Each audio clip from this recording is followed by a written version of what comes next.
Welcome to the Courageous Entrepreneur Show. This is the show that shares information and inspiration to help you break free from self-doubt, limiting beliefs, and disempowering patterns and break through to create the thriving, successful business you dream of and deserve.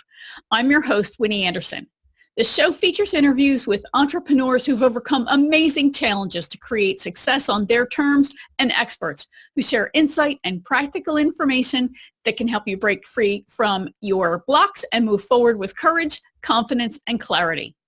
The show is available in both video and audio formats in a variety of platforms, including iTunes or Apple Podcasts, iHeartRadio, in the Google Play Store, on YouTube, and on my website at winnieanderson.com.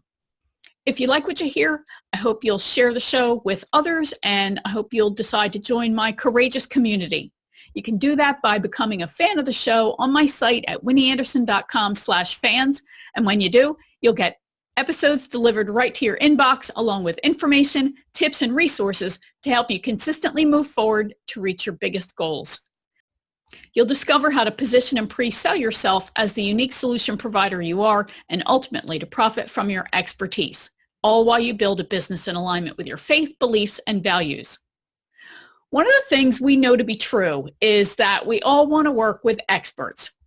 When we've got a problem, no one sits around and wonders who is the average solution provider who I can get to solve my problem on the cheap. Our first thought is always, I have a problem and I need an expert to solve it. We worry about or how to pay for it later. Our own target audience feels the same way. And in today's crowded online marketplace, and even in the noisy offline world, consumers, whether they are other businesses and you're selling in the business-to-business segment, or they're consumers and you're selling business to consumer, people are looking for just the right expert to solve their problems.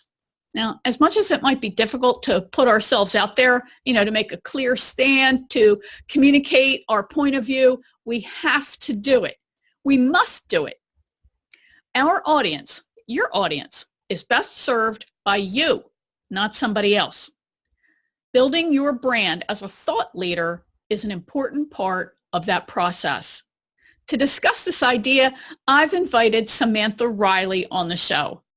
She's a speaker, an international business growth coach. She's a #1 best-selling author, host of the Thought Leaders Business Lab podcast. She's co-founder of the Global Thought Leaders Network, and she has 25 years of personal experience in building and growing businesses. Today, she helps thought leaders and experts to scale their business so they have more income, more freedom, and make more impact. Listen in as she shares what a thought leader is and is not, 3 must-haves to help you step into greatness, the challenges faced by those of us who leave corporate life, the problem of comparisonitis and how to deal with it and how to overcome it, a fun idea for making sure that your statement of what you do is clear and simple, 3 keys to being seen as a thought leader, how thought leadership helps you get clients, and Samantha's best tips for managing the 8 strategic actions that we all need to take to grow our expertise-centered business. As always, listen all the way to the end, where I'll share your cocktail exercise and action step for this episode. All right, Samantha, I'm so excited to have you here today. Thank you so much for making the time. Oh, thank you so much for having me. I'm really excited. I am too. So, and this is so great because I loved being on your show. So I'm so glad to return the favor. So I like to start with getting everybody on the same page with the lingo that we're going to use. And I know that you work with thought leaders. So why don't you explain a little bit about what your perception and your view of a thought leader is? Yeah. So I think a thought leader is someone that's got an expertise. So they've been doing something for a while. They've got some unique ways that they think about things, and they're able to articulate them and share them with others. So I don't think that someone could call themselves a thought leader if they're just starting off in an industry, but the people that I work with, they've been doing their expertise, or they've been in their job or their business or whatever it is for a long time. And they've been, as we experience things, we have our own unique take on how they work. Right. as you would know, you and I do similar things, but we probably go about it in a very, very different way. So it's about getting our thoughts onto paper, being able to explain them and being able to replicate them so that other people can take action on what it is that we teach. That's my perception of what a thought leader is. Yeah, well said. I once worked with, I taught a course, and I had an attendee in the course. I was talking about positioning and standing out and being excellent and all of that good stuff that thought leaders do. Yep. And although I didn't use that phrase, thought leader, and she said, can't we just be good? Isn't good enough good enough? And I said, no, actually, it's not. I mean, not if you want to charge a premium rate, not if you want to be a magnet to have people come to you and you don't want to chase them. I don't think anymore being good enough is good enough. Yeah, and I'm glad that you sort of differentiated that there. Good enough is fine if that's where you want to position yourself. Right. The people that, the people that you and I work with, they are experts, and I believe that they really, they're masters at what they do anyway. They understand growth and mastery. Right. We're always growing, and we're not afraid to put our thoughts out there and a year later say, actually, that's not what I believe anymore. Let's change that. Right. And by putting those thoughts out there and being vulnerable and sharing those methodologies, we actually get the feedback to help us learn more as well. So I think that thought leadership is about mastery. It's about growth. It's always about setting the bar higher and higher and higher. Right. And the people that want to be good, that's fine, but they're not going to be creating an impact. They're not going to be changing the world. They're not going to be doing all these amazing things that I believe that we're here on the planet to do. Yeah. So, yeah. And I think that one of the key terms in that is leader. I mean, leaders, they're the visionaries, right? Part of one of my favorite books, The Leadership Challenge by Jim Kouzes and Barry Posner, talks about these criteria and qualities that leaders share. And to me, the essence of thought leadership is visionary. Somebody who is trustworthy, somebody who is not afraid to take a stand. Yes. That's really what differentiates, I think, a thought leader from the average Joe. Totally. And you're right. It is that leader. And I love Tribes by Seth Godin. It's, it's such a short little read, but it's punchy. And, it's about us standing for something and being that leader and putting ourselves in the spotlight. You cannot be a thought leader and stand in the shadows. It doesn't work. It's, it just can't work. As a thought leader, we need to be able to, and it doesn't feel nice all the time. It's not easy, Sometimes we're really putting ourselves out there, but to step up, step into the spotlight, say, this is my stand, this is my beliefs, and we're attracting people to us. We're creating this tribe to move forward and create an impact. Yeah, and as scary as that feels, it actually is kind of counterintuitive because that's scary to have an opinion and voice it, right? Especially today when people are so eager to push back with whatever you say and think. But really, you're going to attract those people who they agree with you and they really resonate with that message. So as scary as it is, there does come that time when you've got to say, no, this is what I believe and this is what I stand for. Totally. I can't remember the book, but if I do, I'll find it after the show, and so you can link it up in the show notes. But the author was describing, our rise to leadership. That it's like we're coming up the trunk of a tree. Imagine a big oak tree, and we're crawling up the tree, and that's us growing and learning and getting our expertise. And then at some point, we're like, actually, we've got this unique stand, so we go out into the branch. And, as a tree, the branch, it gets thinner and thinner and thinner. And the further out you go, the more the branch is bending, the scarier it is. Yeah. This is when most people go back to the safety of the trunk of the tree. But the real leader goes all the way to the end, falls off. But that's when the seed grows and your tree starts growing. And I've always remembered that metaphor because I think it's just so beautiful, because it can be very scary. It can really push our comfort zone to get out there. But when you think, at one point I am going to start my own, the seed's going to plant, I'm going to grow my own tree. I always think of that at times that, oh, I can't take that next step. I'm afraid what people will say. No, it's about standing for something and creating something new. Yeah, that's brilliant that you use that analogy. I'm a big gardener, and I was just reading something that talked about the idea of seeds and the plant dying. Personally, I don't think there is death. I think that's a label that humans have made up to try to explain what happens when this is a big mystery. But when you look at plants, they look like they're dying, but really that's where, the new idea, if you will, is forming that all those seeds. And if you look in the center of like a daisy or a black-eyed Susan, they're actually in one flower, there's like a bajillion seeds. So that individual plant, although it appears to be dying, it actually is giving birth to a multitude of itself, replicating itself out. So yeah, I think there's a lot of analogies in both of those areas that relate to thought leadership. Obviously, this really is uncomfortable. Do you have any strategies that you use with your clients to help them, step into that greatness and really start getting their message out? Totally. This is such a broad question, obviously, because we're all different and we're all unique. Right. But, there are definitely some strategies. And I would say the top things that you really need to do before you start, sharing your message in a bigger way is really get clear on your legacy. I know that might sound a bit like, oh, well, why do we want to do that? Because at those times where we're like, I can't go on, or we have a troll on Facebook, or at times where, it might be something happening in your private life that you might separate from a partner, or the kids might be sick, or whatever it is, you need to have a really clear vision of, why am I doing this? What is this all about?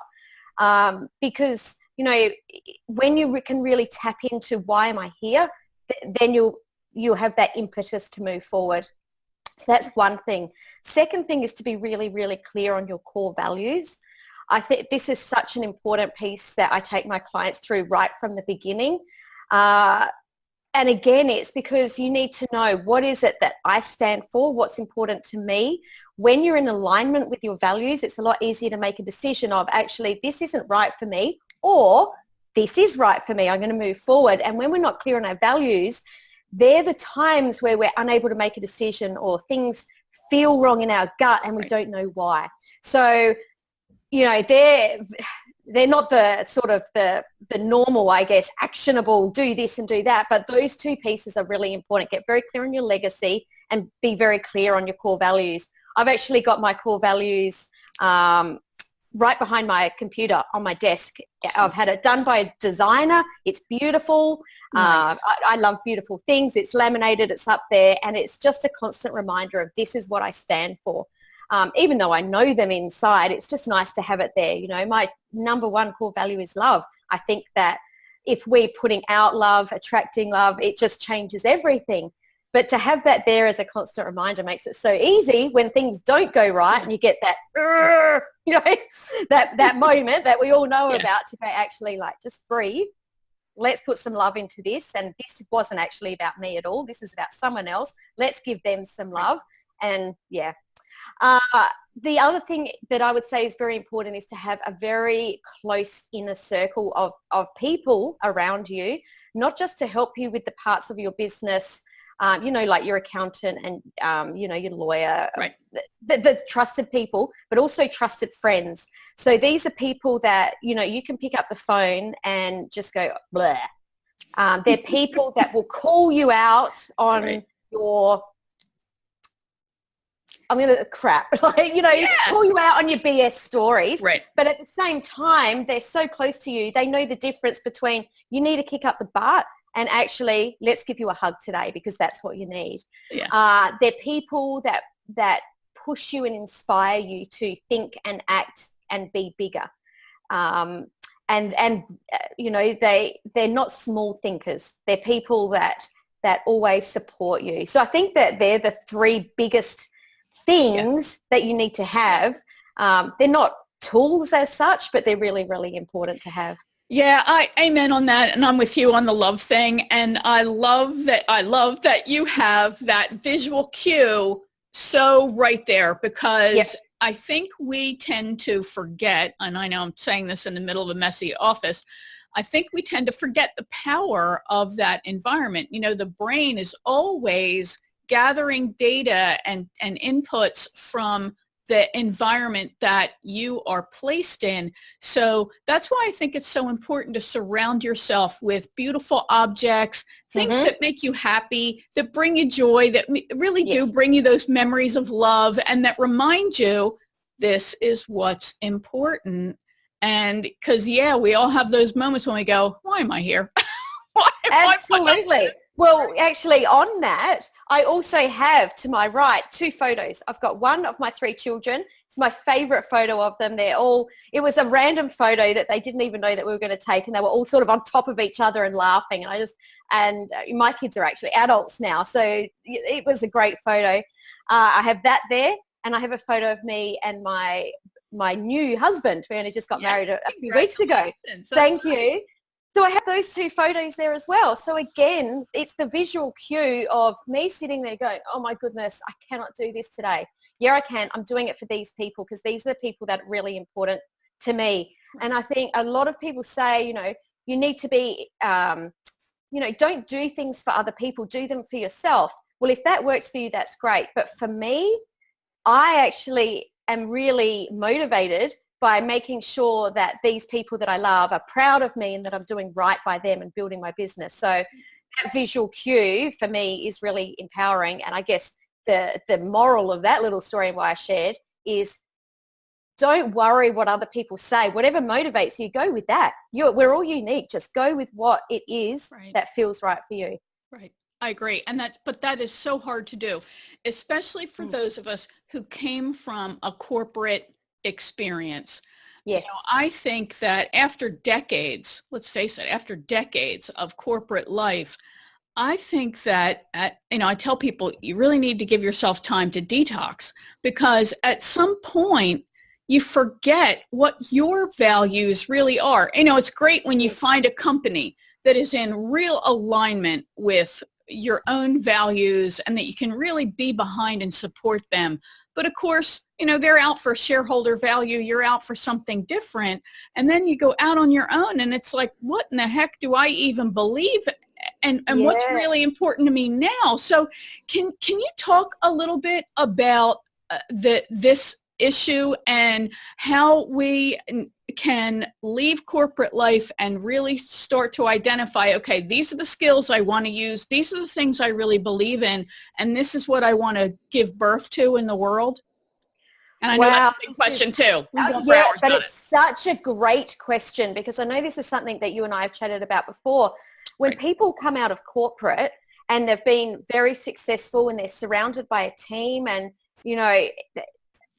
of course, there's bad times, but there's also a lot of good times where the team, it's like we get this win and you've got all this support, people patting you on the back. It's great. And what I see is a lot of people leaving corporate and walking out of that, that team environment and almost feeling like they're naked and stripped bare. Yeah.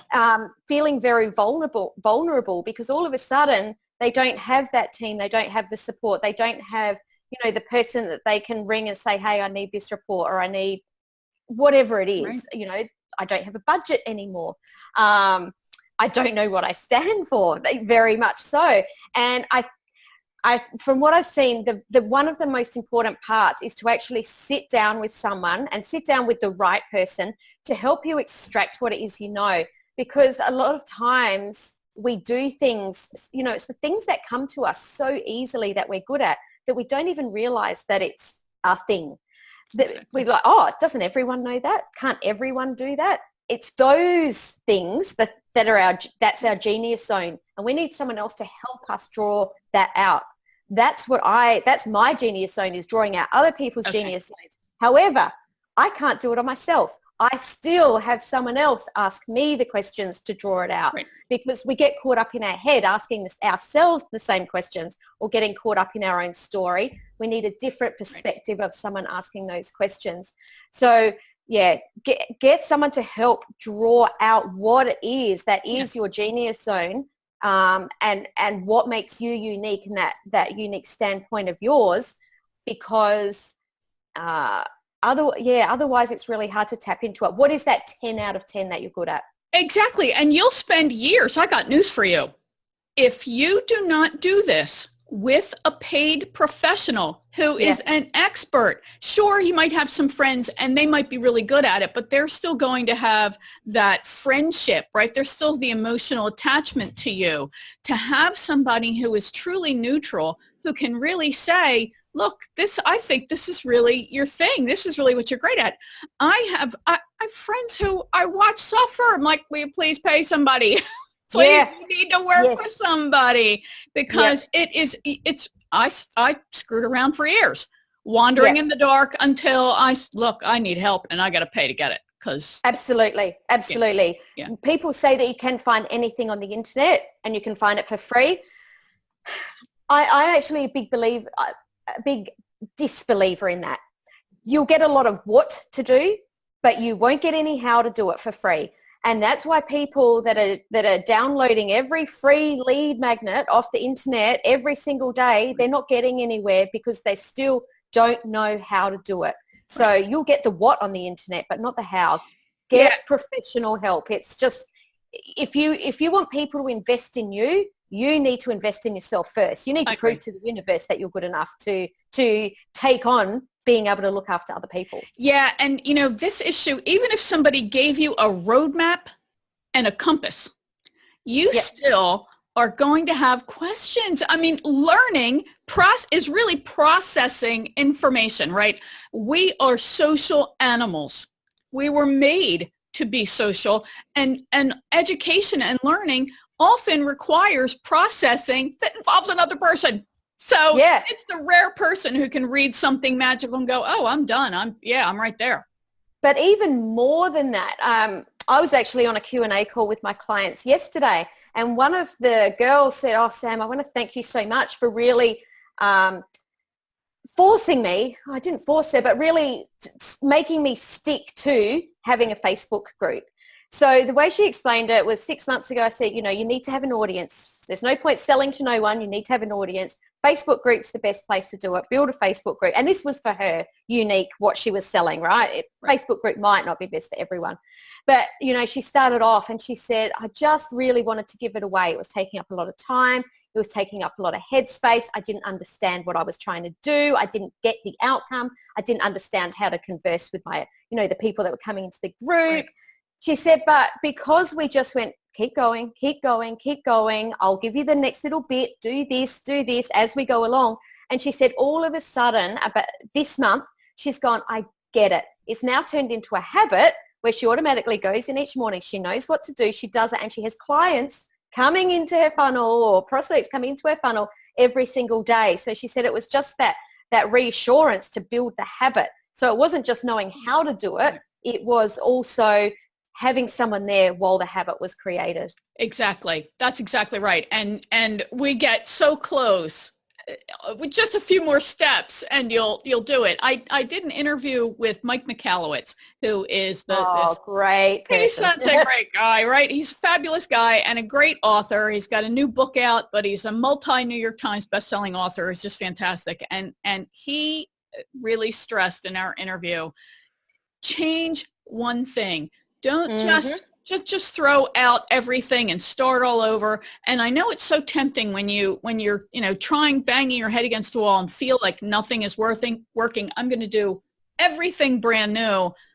No, often it's just right. Don't do it. It's either just a couple more of whatever's, or it's one slight change that you need to make. Yes. It's not the whole throw it all out and start over. No.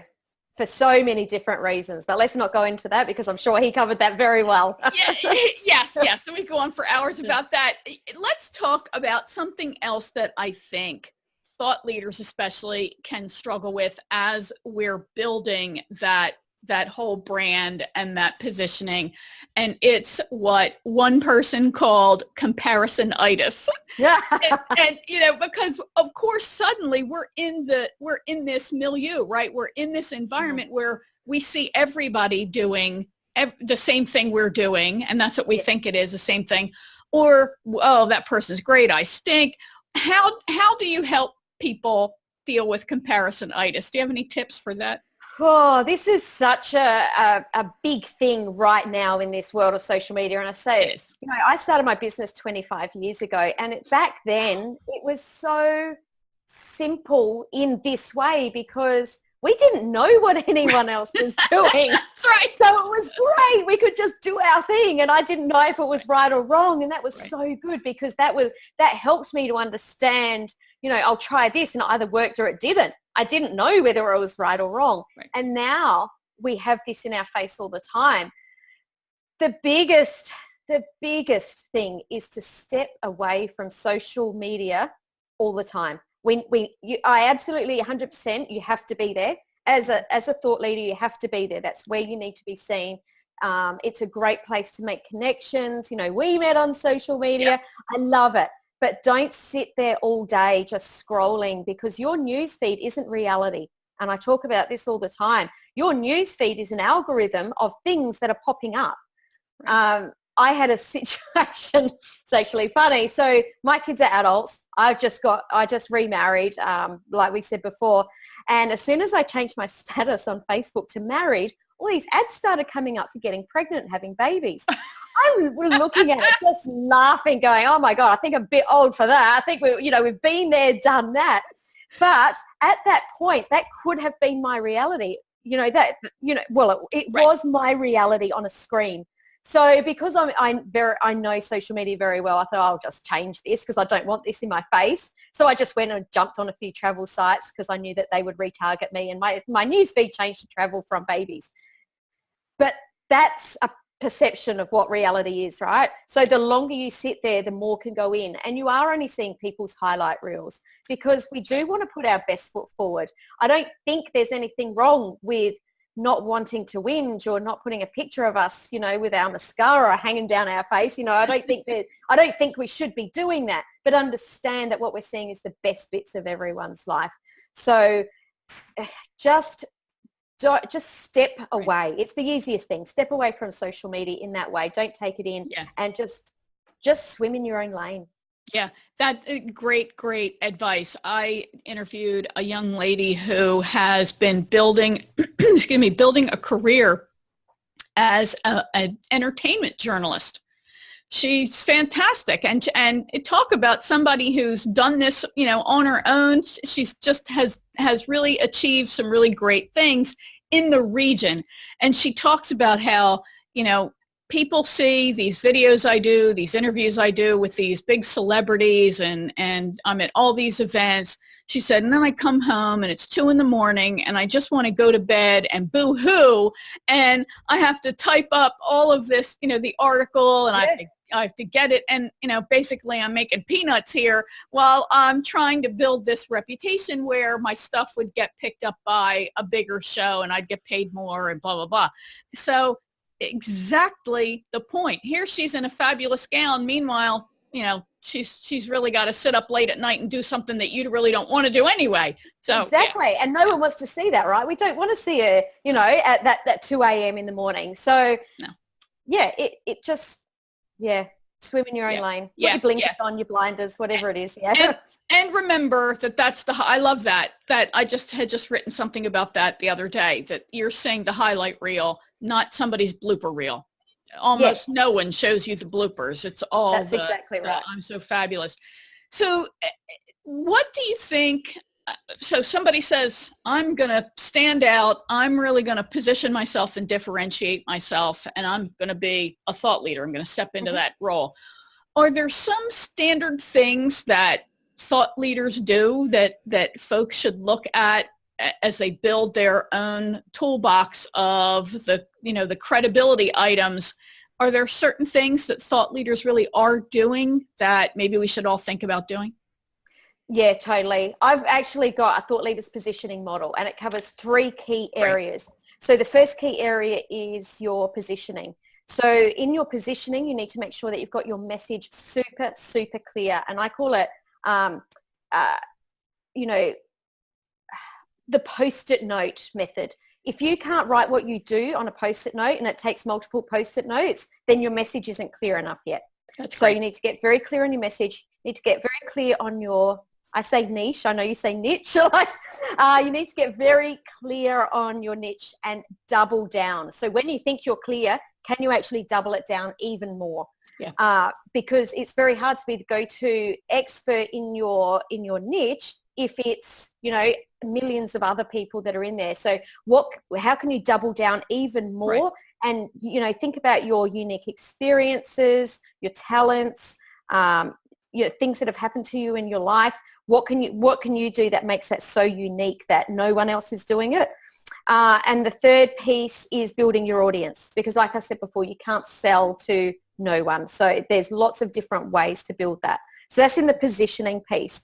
Then the next piece is building your personal profile, because as a thought leader, people are going to follow you, your methods, what it is you stand for. So that's getting very clear on what it is that you actually do so that you can produce content that is totally wrapped around that. I know that, we all know that content is king, but I see a lot of people writing content that doesn't exactly nail what it is they do, and it's just very generalistic content. So as a thought leader, we need to make sure that that's very, very specific. We need to be very clear on our product offering. And that might sound a little strange, but I cannot believe how many people come to me, say, I'm not making sales. Cool, tell me about your product. What are you selling? Oh, and there's this, what can I buy right now? And they can't just tell me, this is my product, this is who it is, this is how much it is, this is the outcome you achieve. So you need to be very clear on your product. And the third piece has completely gone out of my head. So there you go. You got the blooper reel right there. And you'll just have to go to Samantha's website to get the third piece. You will, That's see? all. But, I'm sitting here shaking my head and amening you on all of this. And as I think about it, that really, all of those pieces are how you really address comparisonitis, because what you've just outlined is how you stand out. That's the nature of positioning, right? It's how you stand out. And when you can, and I think that we might tell ourselves that we're abundant thinkers, but maybe we're really not. When you really start to recognize that, I call it a slice of a slice. When you carve out this slice for you, everybody else, there's plenty of pie for everybody. I have this slice right here. And, I think of it as a pizza, and I can have all the toppings that I want, and I can have the craziest toppings I want. And there are other people who are going to come to me just because I'm that slice of that slice. So as you said, there are things that we do are very similar, but we can be slices right next to each other, and there's no need to have that comparisonitis or feel that competition, because we're both clearly unique. Totally. And I remember the third piece in profile. It's your values, which we've already talked about. Which we already talked about. Seriously. Exactly. Yeah. So that's the third piece there. And then the other key area is exposure. And that's around media, around, sharing your message just like we are now, sharing in a leveraged way. It's about partnerships. Who are you doing joint partners with that you can tap into other people's communities? And the third piece, and this is really important as a thought leader, you need to be a published author in your unique methodology. These days, it's a really important piece. Yeah. And I did hear someone the other day saying, if you don't want to write a book, you shouldn't write a book. Well, if you want to be a thought leader, you need to write a book. I agree. Yeah. I agree. I do think that there are minimum standards that we look at somebody and say, that person is a true expert. And when you look at them, they're quoted. They produce this content that is compelling. And one of those, I think of them as anchor points. One of those anchors is a book that basically outlines that methodology and educates people. It's also an entry point for people to get to know you and then decide, that makes sense. I want to experience more of what he or she has. Yeah. Totally. If you go and let's face it, if you hear of someone, the first thing you do these days is Google them, right? If you can see straight up that they've got media citations, that they're quoted all the time, that they've got a book, that they've got, quite a good fan base on social media, I don't care what anyone says. You're automatically going to trust that person more than someone that is not featured, doesn't have a book. And, people say fans don't matter. Oh, really? So if you go into someone's Facebook page that has 10,000 fans and someone's that has 200, tell me which person you would go to and look at first. Right. Now tell me how much those numbers matter, Yeah, exactly. I have a great example of a friend of mine, John Cody. John wrote a couple of books. He started to speak. He goes to an event. He starts a podcast. He produces the podcast. He has the books. He's speaking. He gets the attention of the country of Belize. Wow. They have hired him. Wow. Some big grand poobah of something. and he said, I don't even carry business cards. I don't do anything. I would tell people, find me on Amazon. Do you reckon Tony Robbins has business cards? Seriously. Exactly. So I don't think so. That's the power of that kind of positioning and really using that content very strategically. And because people are going to search on Amazon for the experts because the experts have a book. So if you want to speak, well, you got to have a book. You do. Yeah, absolutely. Yeah, absolutely must do. Okay, so let's talk about these courageous actions that are really necessary in all of what we've been describing. There are 8 of them, 8 of these strategic actions. So I'm going to buzz through each one and we'll see, we'll get your thoughts on them. So first obviously is marketing, right? Marketing feels really icky for some people. It, especially for those people who come from corporate and are used to playing a supporting role, right? Who are used to being behind the scenes people. So what do you think, what tip can you share to help them feel better about marketing themselves? Yeah.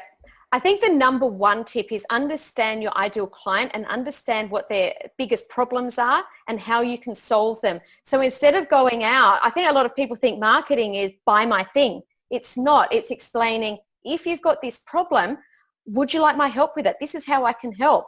And then you're going from buy my thing mentality to how can I help? How can I serve? And that's what marketing should be. So it's that simple. You need to know exactly who your ideal client is, what their problems are, and how you can help them solve it. Yeah, I agree. Absolutely. Now, we all love the work we do, but of course, as you just indicated, we really don't love getting the clients thing, right? Which is really what marketing is all about. So how does a thought leader then get past that icky sales thing? Yeah, again, I think this is exactly the same. It's taking your prospects through a story of where are you now? Yeah. Where do you want to be? And let's put a plan in place to get you from A to B. That's all sales is. It's not buy my thing. It's about let's put a plan in place and how can we make this happen? And as thought leaders, when we tap into that and come from a place of service, all of a sudden, if we didn't make that sale, we're doing a disservice to that person by not helping overcome their problem. Yeah, I agree. Amen. Yeah. So, okay, we've done marketing, selling. Next is fulfilling. Right. So we're all told that we've got to under promise and over deliver. Right. But it really, at some point, sometimes you can be a doormat, right? If you're over delivering to that extreme. So how do you manage to balance that?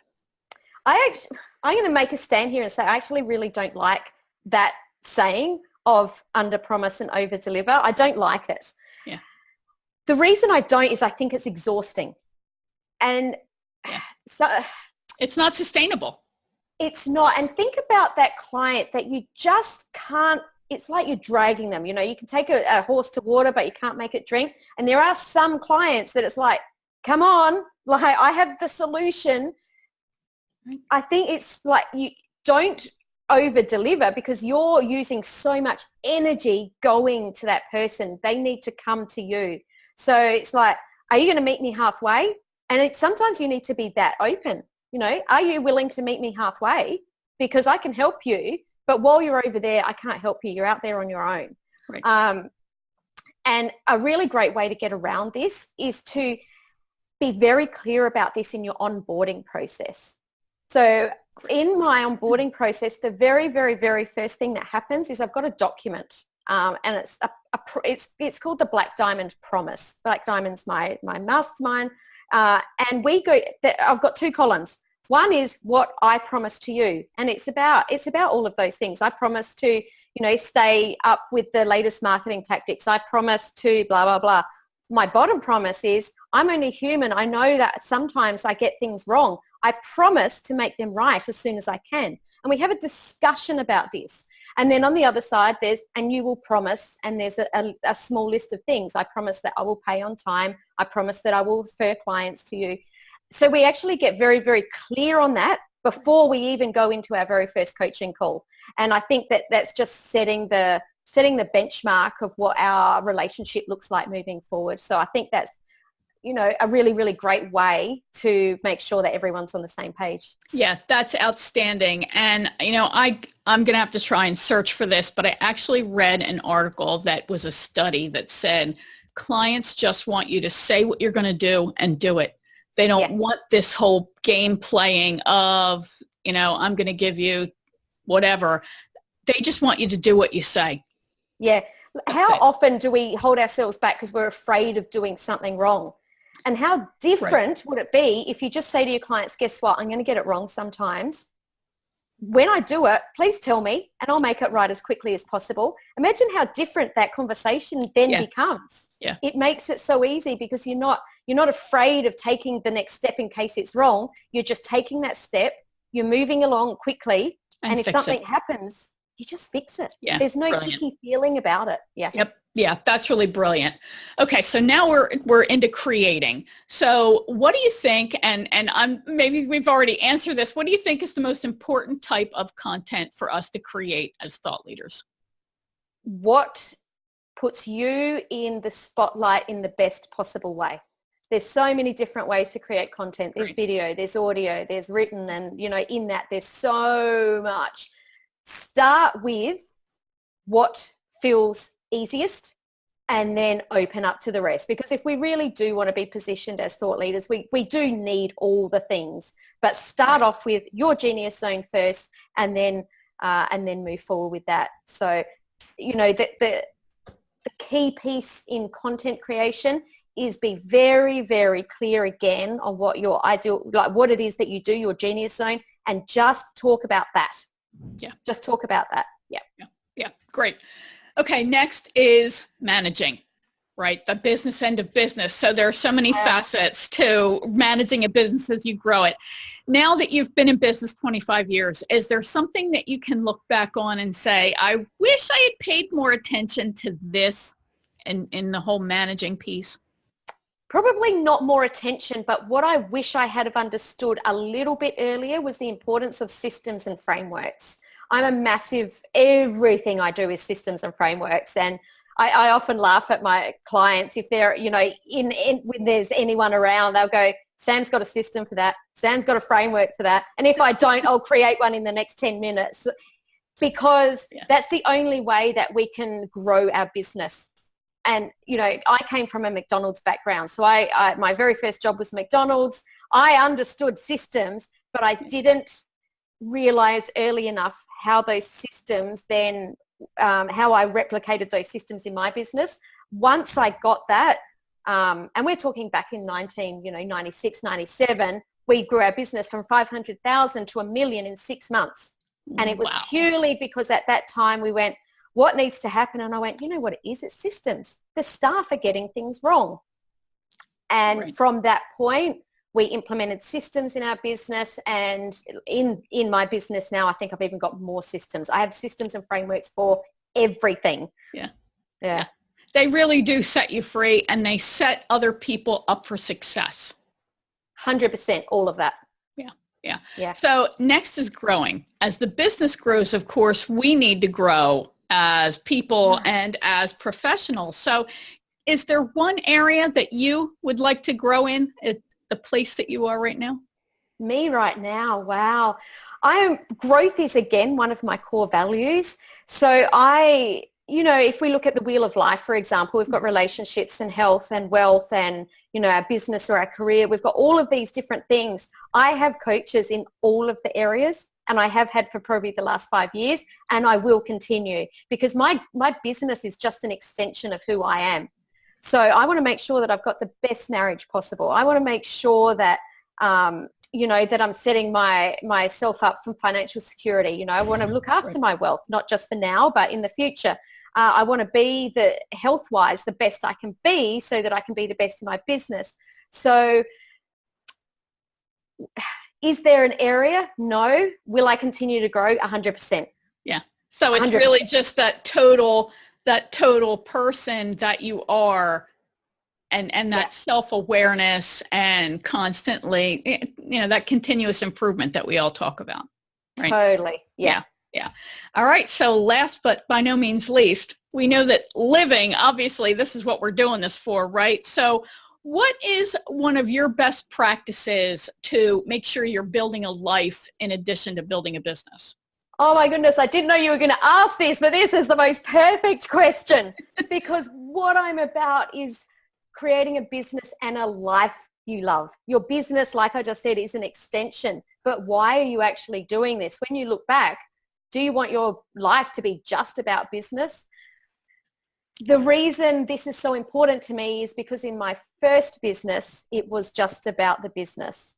And I loved it, but I was very unfulfilled in lots of other areas of my life. So back in 2010, when I separated from my husband, we'd been married for 20 years, I went, okay, I could, roll up in a ball, rock in a corner about this, or I could see this as an opportunity. What is this teaching me? And what I took out of that experience that happened and grew over many years, it wasn't just an instantaneous thing, was that this was a clearing for me to build my life back up and my business back up in a way that suited me.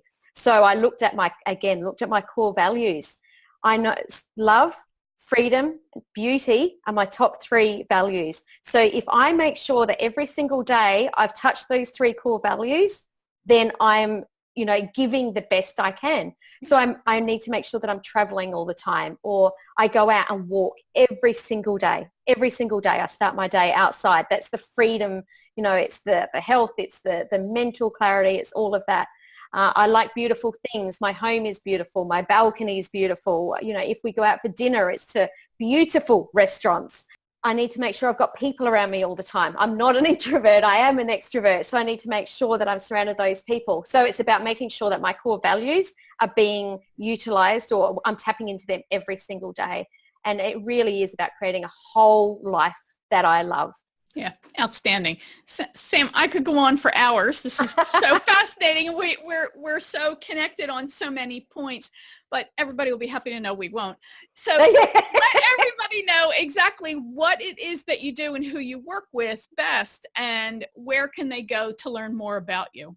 Yeah, beautiful. So I work with thought leaders and experts, just as we've been talking about today, to help them to really position themselves as the go-to thought leader in their industry. I help them to build their profile and get more exposure and put all of this together so that they grow their business, because there's a lot of people out there that are doing these things and still not growing. So I help them to really roll that out, double their income, double their freedom, and double their impact, because I believe as thought leaders, that's what we're here to do. We're here to create a global impact. So you can find out more about me and what I do at samanthariley.global. I've got a free thought leaders positioning checklist there, which is the top 5 things that you need to do right at the beginning to position yourself. So you can get that at samanthariley.global/checklist. And at the end, there's a little button that you can click if you'd like to have a chat with me and put together your Thought Leader Accelerated Discovery Plan. Then click that. Let's jump on a call and see how I can help. Outstanding. Outstanding. Fabulous talking to you. Thank you so much for spending all this time with us, and I wish you continued success. Absolutely. And Winnie, thank you. This is one of the best interviews. You ask brilliant questions. Thank you. All right. I hope you found that useful and interesting. If you like this episode, please share it with your connections, and please leave a great review for it on the platform where you've consumed it. And be sure to subscribe either on that specific platform like iTunes, iHeartRadio, in the Google Play Store, or you can subscribe to the video version on my YouTube channel But when you subscribe on my website at winnieanderson.com/fans, you'll get episodes emailed to you each week, along with information, tips, and resources to help you come out of hiding, get your message out in a more powerful way, and achieve your business goals so you can profit from your expertise. And if you're an introverted, mission-driven entrepreneur ready to take your expertise-centered business to the next level of success, and you'd like to be part of a community of like-minded and like-personality solo professionals and get free information, tips, resources from me, as well as free training, then please join my group, the Courageous Entrepreneur Lab, at winnieanderson.com/join-the-lab. All right, so your cocktail exercise, otherwise known as a reflection exercise. No alcohol needs to be involved. Don't drink and drive, and don't overindulge. All right, so I want you to ask yourself if you're really ready to step up and stand out as a clear leader in your industry and to your audience. Are you engaging in high-value, high-return activities, or are you playing it safe? Are you playing to win, or are you playing not to lose? All right, so now your action step. Like most of the time, this is really technically more than one step, but you get it. All right, so I want you to start tuning in to the experts you follow and pay attention to how they communicate their expertise. What do they do that says thought leader to you? You know, what makes you follow them? Are they challenging the status quo? Are they producing specific types of content that address a specific type of problem that a specific audience segment has? Do they do certain things? Do they produce certain types of content? Next, I want you to take stock of what you're doing to build your brand and market your offerings. Remember, your brand isn't just a logo. It's not a color palette. Your brand is really that conversation that you leave people with. It's the reputation that you build, and it's what you want to be known for. Are you inspiring followership? Are you getting people to connect with you, to like your business page, to follow and watch your videos if you produce them? And are you acting as a leader, right? Or are you just one of the mass of other people in your segment? You can get the worksheet for this episode at my website at winnieanderson.com/thoughtleader. And the worksheet includes some of the key points from this episode, as well as the reflection exercise, the action steps, and I've included my criteria for thought leadership and achieving true expert status. Now, if you're an introverted solo professional or someone with introverted leanings and you're ready to get support to reach your business development goals as part of a community of like-minded and like-personality professionals, then head over to winnieanderson.com/join-the-lab and join my Facebook group, the Courageous Entrepreneur Lab. Thanks for listening, and remember, you deserve all the success you dream of.